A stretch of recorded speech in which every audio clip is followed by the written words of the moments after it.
활동을 많이 하기 시작하는 연령대에서 발이 아프다고 와요. 성장통이겠죠? 라고 말씀하시는 분들이 있습니다.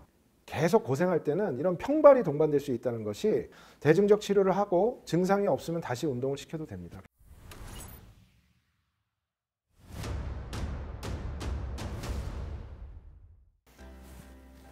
안녕하십니까.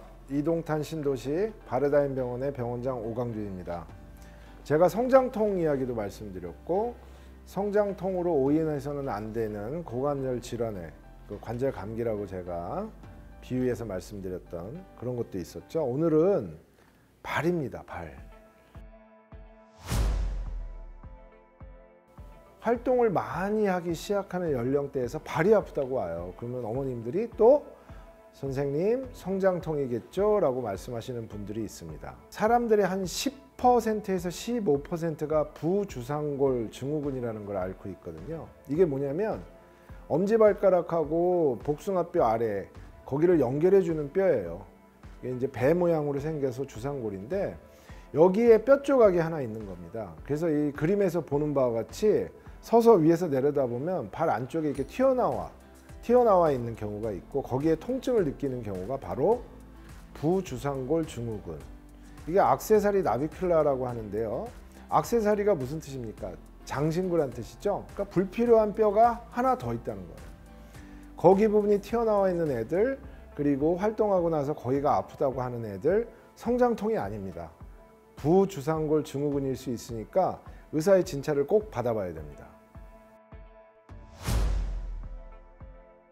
없어도 되는 뼈가 주상골 밑에 붙어 있다는 거예요. 근데 그게 뼈로 연결이 돼 있지 않고 섬유성 조직으로 연결이 돼 있다는 겁니다. 발목이 삐거나 외상을 통해서 또는 운동이라든가 스포츠 활동을 통해서 움직이게 되는 현상이 발생하게 되면 통증을 일으키는 겁니다. 그래서 여기서 또 중요한 포인트가, 우리에게 발목을 접질렀어요. 발목의 인대 손상이 아닐까요? 그러나 앞통 부위가 이 튀어나온 뼈, 주상골 쪽에 있다면 그거는 발목의 염좌, 즉 발목의 인대 손상이 아닌 거예요. 군더더기 뼈, 불필요한 뼈가 섬유성 조직으로 붙어 있다가 그게 떨어지기 시작하면서 통증을 유발하는 겁니다. 이것이 바로 부주상골 증후군의 원인이 되겠습니다.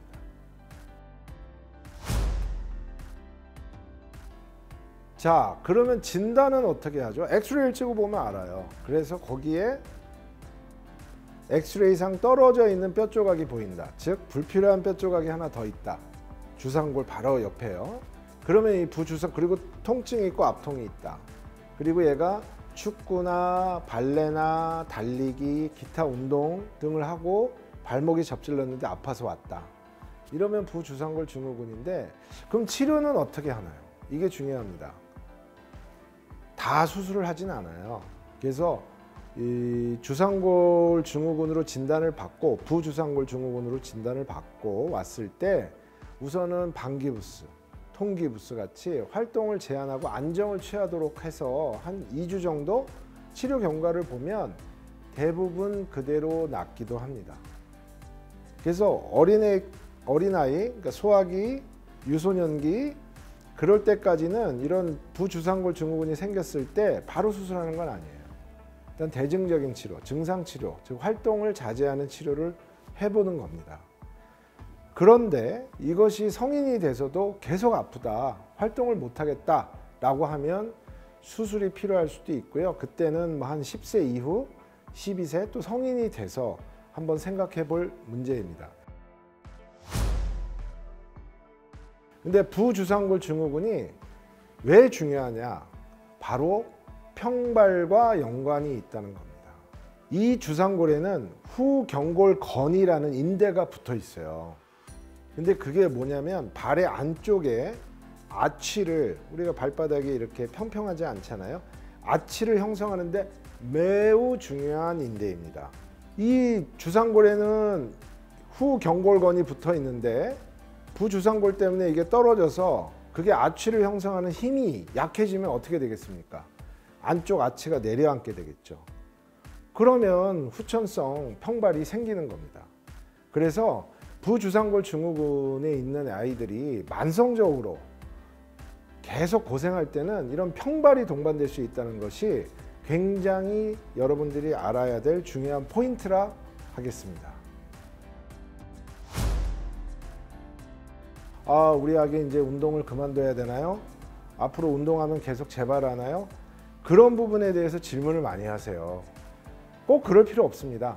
활동을 자제하고 증상이 없어지면 다시 시킬 수 있어요.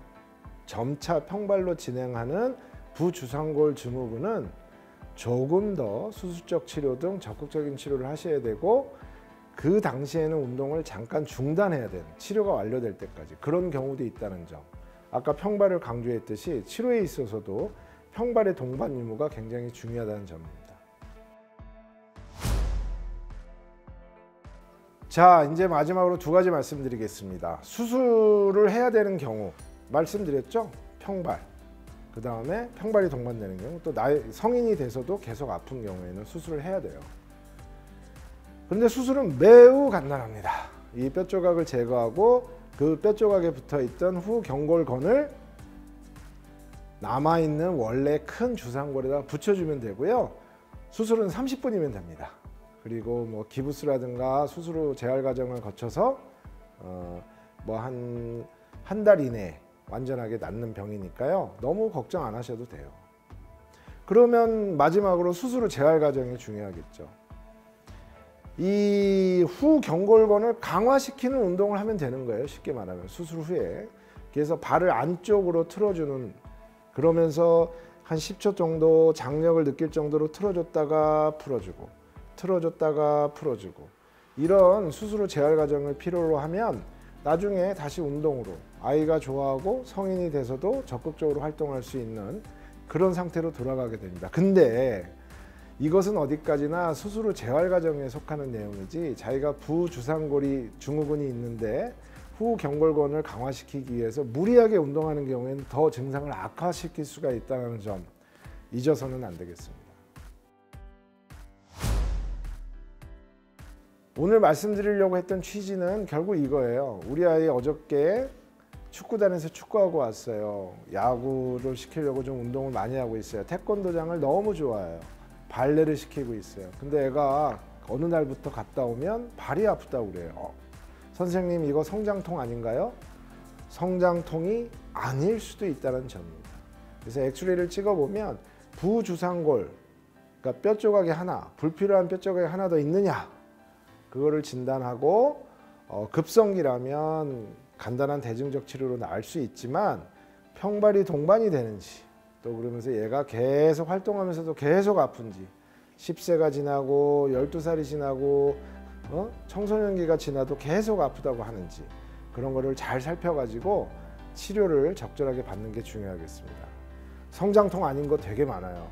오늘은 발에서 대표적으로 성장통으로 오인할 수 있는 부주상골 증후군에 대해서 말씀드렸습니다.